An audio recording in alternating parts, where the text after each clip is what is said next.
ever crave for kimchi jjigae after watching Korean drama? And then you think of purchasing it, but it's too expensive, or you want to cook by yourself, but you're afraid that it's failure? Let's cook kimchi jjigae with KK TV. So I think Jjigae would have all these Korean ingredients. So here I got this soft tofu, and I just follow my Korean sajangnim recipe to buy the ingredients. And I'm supposed to get the green onion, but spring onion also can. And for the onion, we will use Holland onion. Yeah, the yellow one.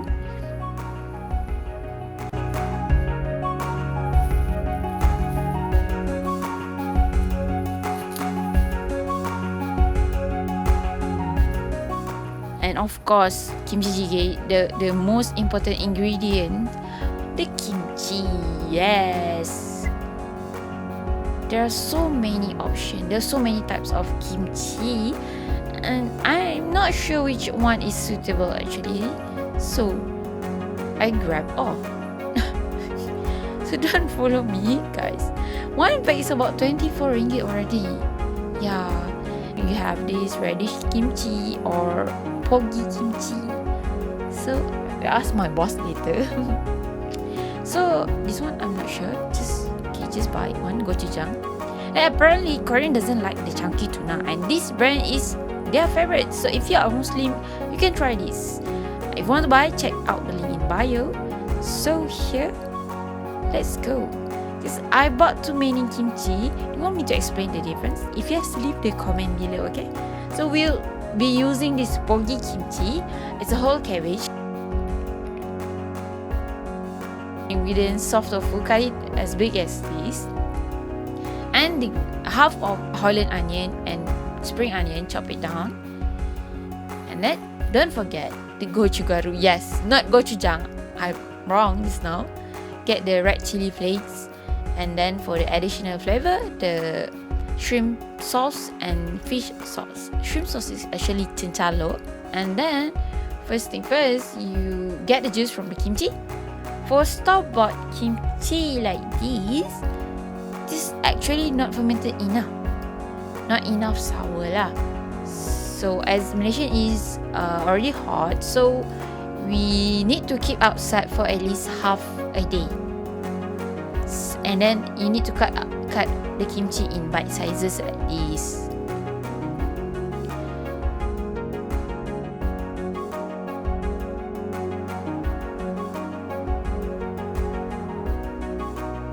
Heat up the pot with medium heat.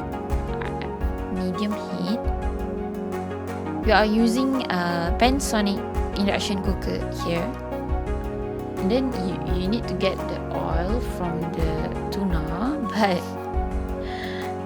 yeah, don't do this. I repeat again, you need to heat up the pot with the oil from the pressed tuna. You should not heat up an empty pot on induction cooker, okay? Induction cooker get hot faster. So stir fry the kimchi and Holland onion together with the oil from the tuna. You can use olive oil if you use different kind of tuna. And for this, you stir fry for about 5 to 7 minutes or until the kimchi is softened. And then you pour the water, 1 or until 2 cups of water, and continue cooking for 5 minutes. And then reduce the heat. After that, reduce the heat.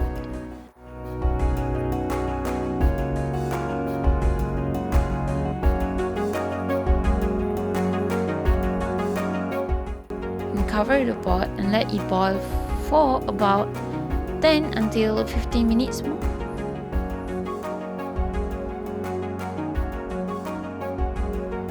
After that, you use 1 until 2 tablespoons of fish sauce. Some people use soy sauce, but we don't, because it made the broth darker using that. So this is enough.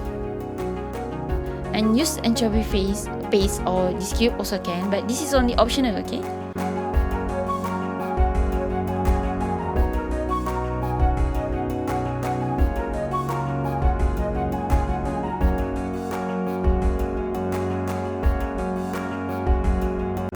drop in the tofu, tuna, and spring onion all together, and also add the shrimp sauce, or we call Malaysian called cincalo.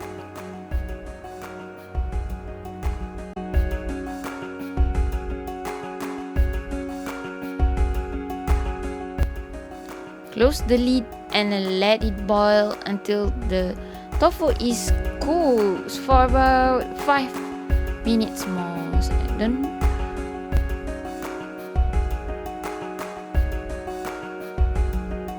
And don't forget gochugaru.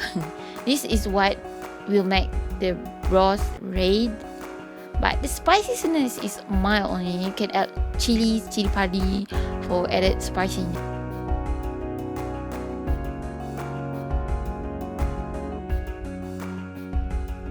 That's all. Thank you for watching. Stay tuned for this kimchi explanation video.